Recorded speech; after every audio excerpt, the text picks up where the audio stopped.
Hi and welcome to everyone watching this video. Today I am going to show you how to correctly lay the Jelka Top Clean mud mats. So this is at the end of what I'm about to show you and how we laid it all.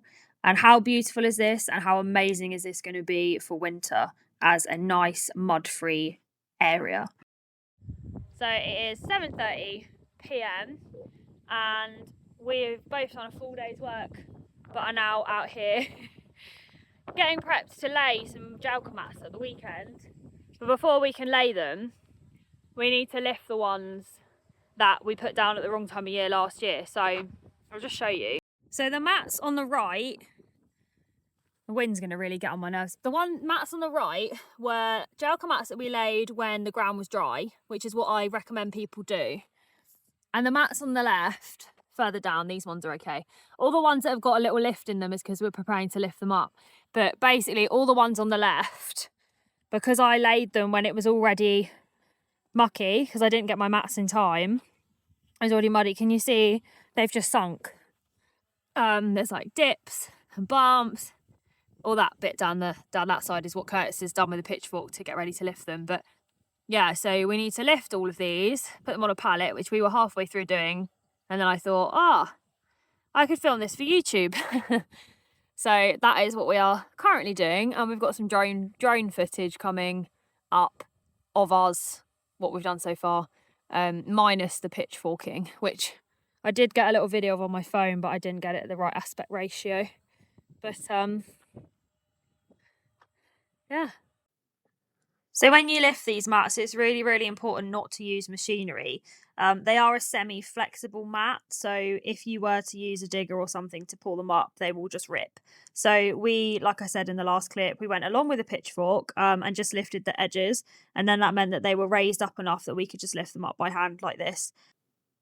What I love about the Top Clean Jelka mats is that they are easy to move. So if you do put them somewhere and you think, oh, that's not quite right, it's pretty easy to just lift them up like this, as you can see in the video, and move them to a new location.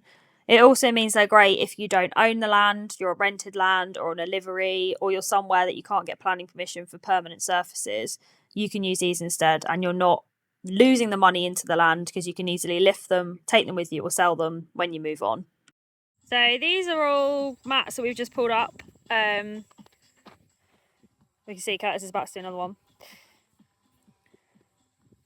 Nice. So because we put sand in them after we laid them, it means that a lot of the mud just pops out and they come up quite clean. If we hadn't put that in these little notches, then the mud wouldn't come out and they would just be pretty caked. So you'd have to whack them quite a lot for it to come out. But yeah, they've got this cool grid at the bottom, which is what makes them really grippy. They don't go anywhere. We've used them for quite a long time. We love them. They're great. Like this area gets really boggy, but I don't want to hard standing it because it's too wide. It costs too much money. So having mud mat pathways in the winter are an absolute game changer. But I should stop filming Curtis doing it and actually help him, really. Well, he's doing a pretty good job on his own. Lovely.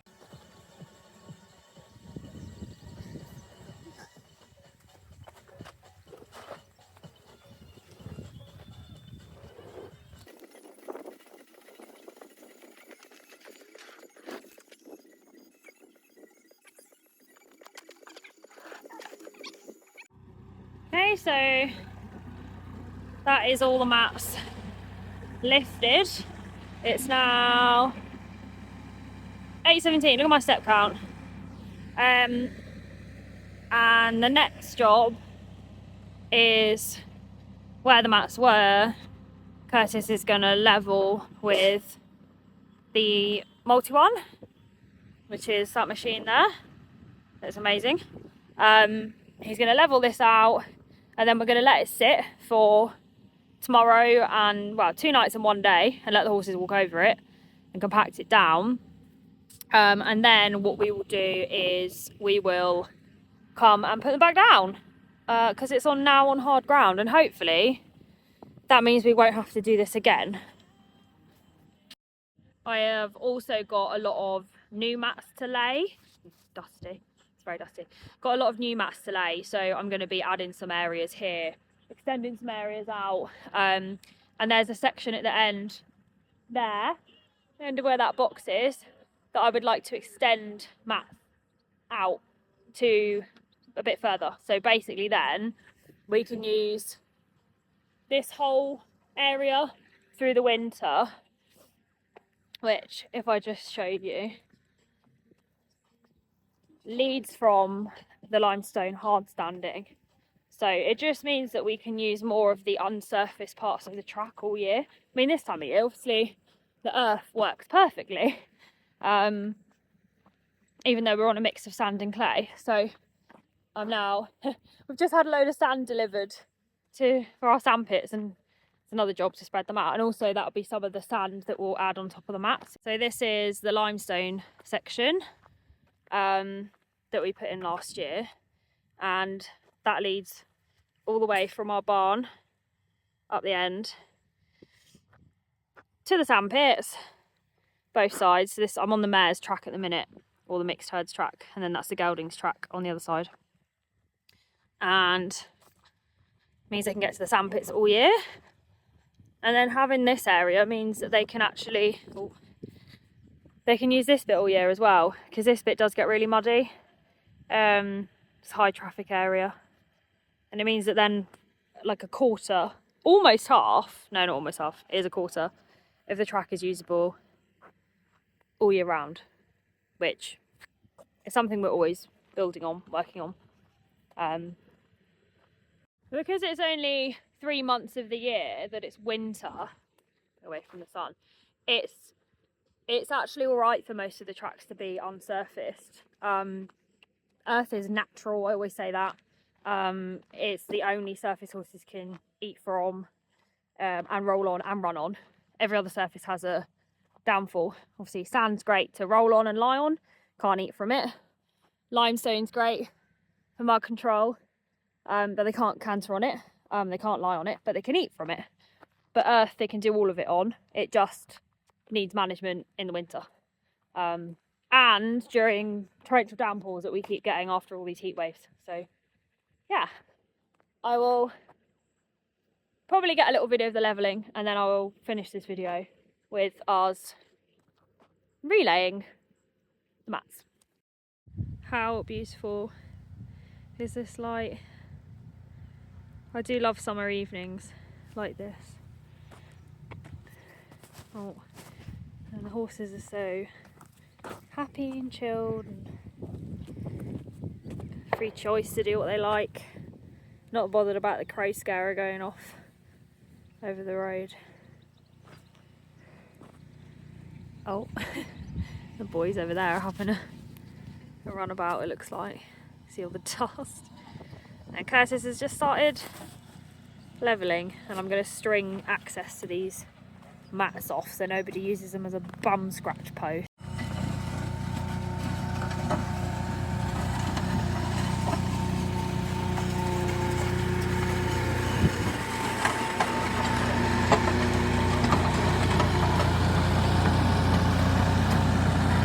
Yeah, look at that. It's only done one swoop and it's almost flat. Amazing.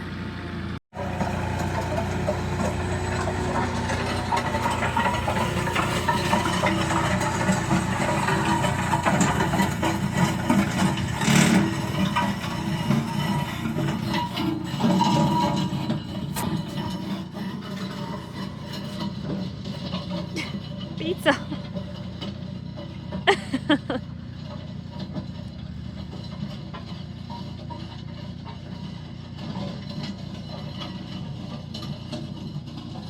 That's so funny. Yeah, I am gonna leave him to the levelling and go and start cooking our dinner, because it is now 2 minutes to 9. Oh, horses don't like the levelling so much. Sorry boys. So it's now Saturday, so the ground has had since Thursday evening to dry out under where the mats were that we've lifted, and now we are going to relay them plus put some new ones down to extend the area where it was. So here is our lifted mats. See how there's sand on the bottom. So yeah, they've all come up really well. Like if we jet washed those off, they would look brand new. They're just mucky. And then I've got to show you the new ones that we've got up here as well. What the new ones look like. So that's what they look like new. They haven't got all the earth and stuff on them already. And these notches are really good. Like these make them really grippy. So yeah, and then we will fill it with some of the sand that we've got here, and then the rest of the sand will go with the sandpits to top those sandpits up. So I got the first mats that weren't on a pallet that we're going to put down first. We've just gone along all these edges with a shovel to make sure that they'll join up nicely with the existing mats. And yeah, then we're going to start laying. I might come back here a bit more actually. So the reason that we haven't bashed them out is because there's actually quite a lot of sand still in here that we put in at the start. If I give these a sweep once we've put them back down, probably a lot of this mud that's on the top will just come off. And it doesn't really matter if there's a bit of mud mixed in, because at the end of the day, it's a ground stabilisation mat, so it's still gonna stabilise the ground. But yeah, last time we bashed all the mud out, which meant we lost loads of the sand and then laid them. And then we ended up using loads more sand, and when we were bashing out, we were like, oh, there's actually quite a lot of sand in them. So we're not going to do that this time. So this has been a lot of raking and moving earth around to try and get it level, because that is what's going to help the mats long term to stay like these ones have, because it was super level when I put those down, because I levelled it. But yeah, we're just getting it level before we start laying any mats. So once the ground was level and we had got all the edges nice and flat, we started to lay the mats.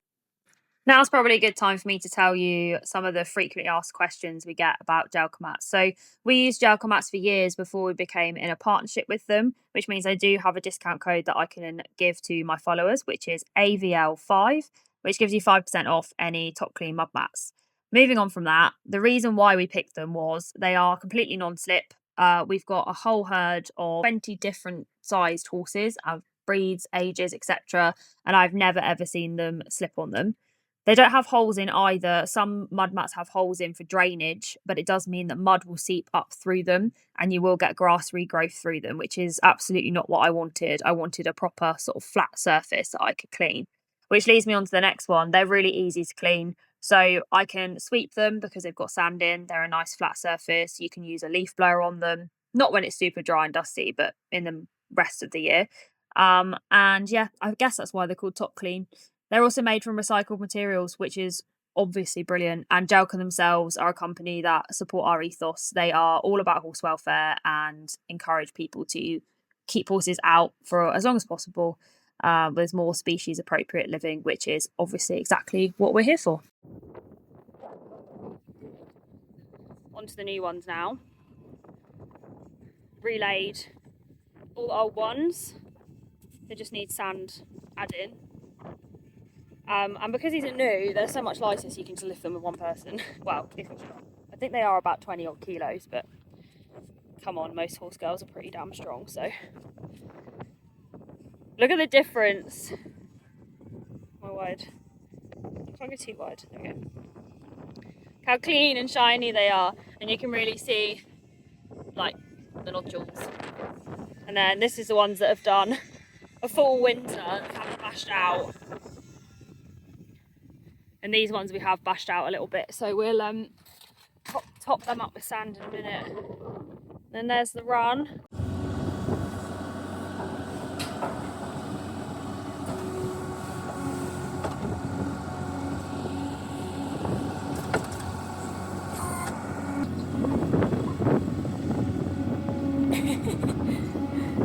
It's amazing how much it can turn on the spot.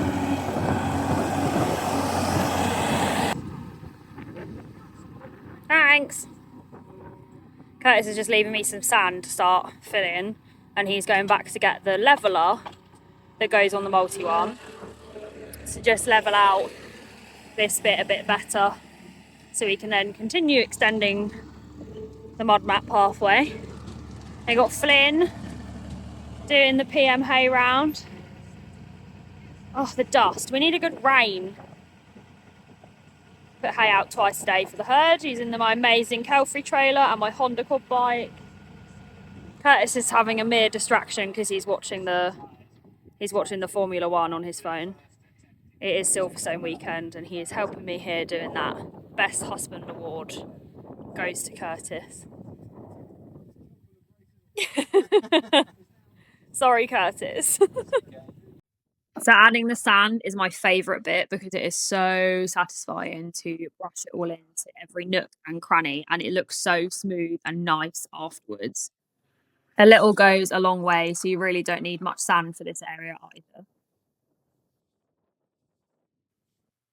Another great thing about the mats is they can easily be cut to fit in any areas. So when we reached the end of the pathway here, I realised that there was a gap that just wouldn't fit, which meant the easiest thing to do was to cut up a mat that we'd previously cut to fit that now wouldn't fit anymore, rather than cutting a fresh one. We had an annoying gap here that before we lifted all the mats, we had a mat.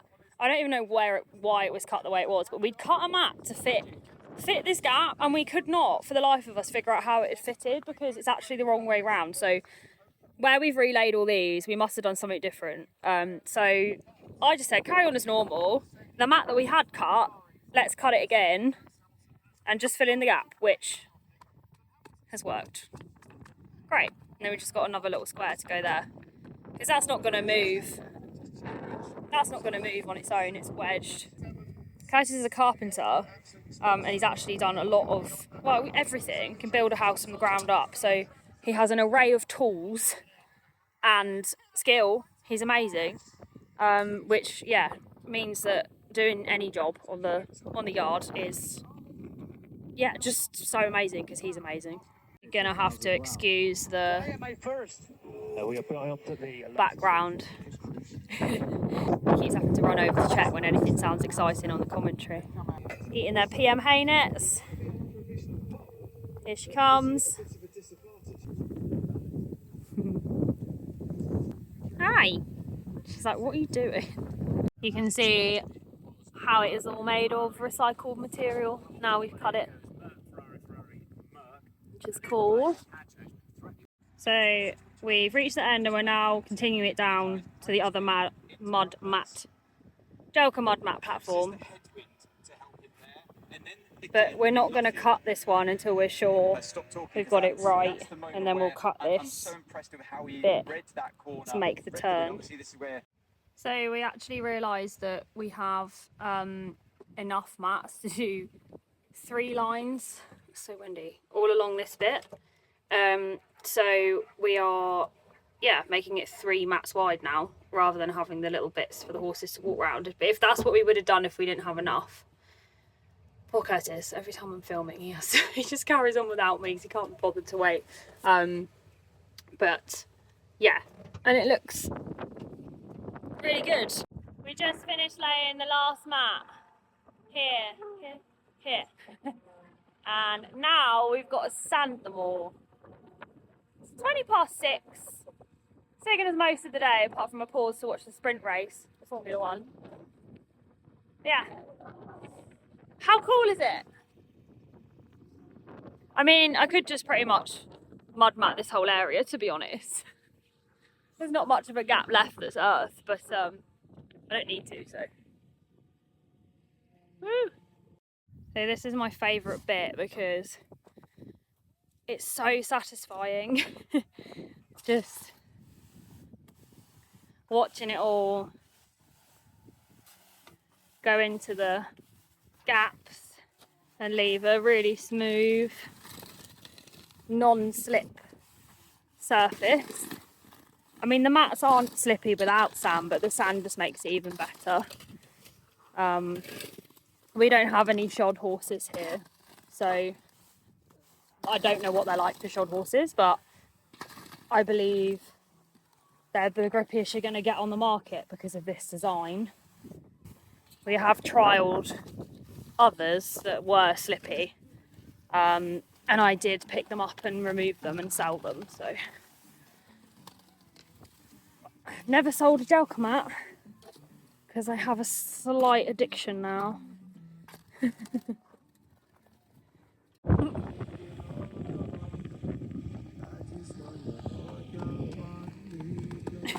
You're okay. I love that she's using the mats.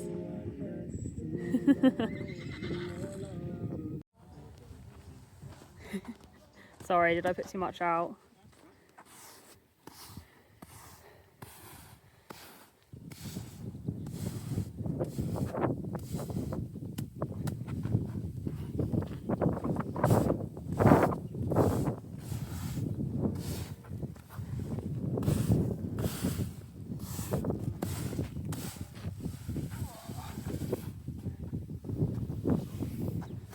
Woo, we're done, and it is 7:30 p.m.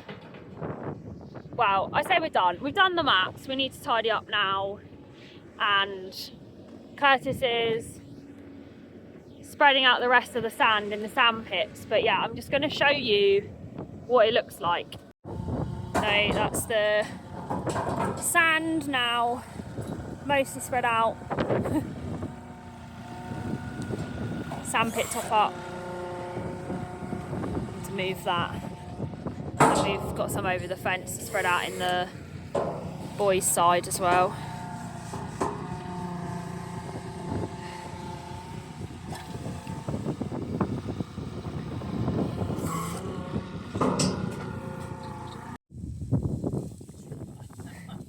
Curtis's giant sandbox. So here is the new and complete Jelka mat pathway or platform, which means we've now got a quarter to almost half of our track fully mud free for the winter, which is going to be just life changing. Now is the time to lay them. If you're going to lay them, don't wait until the winter for the mud to come, or you'll have to do what I did and lift them all and redo it. Do it now so you don't have to do it again. And also, the stocks are much better at this time of year because people aren't panic buying them once the mud and the rain returns. If you do want to buy some, don't forget our discount code, which is AVL5 for 5% off. And that's not just off the Top Clean mats as well. They do a trail mat and a step mat, which might be better suited to your requirements. However, I am totally sold on the Top Clean mats. They are fantastic and I will probably never stop buying them. Please do subscribe to watch more videos coming soon, and make sure you follow us on Facebook and Instagram. I put lots of free advice on there. If you want my Bible, I have made a book called Horse Track Systems that has everything you need to know about running a successful track system, whether that be for your own horses or a business. Thank you for watching. Goodbye.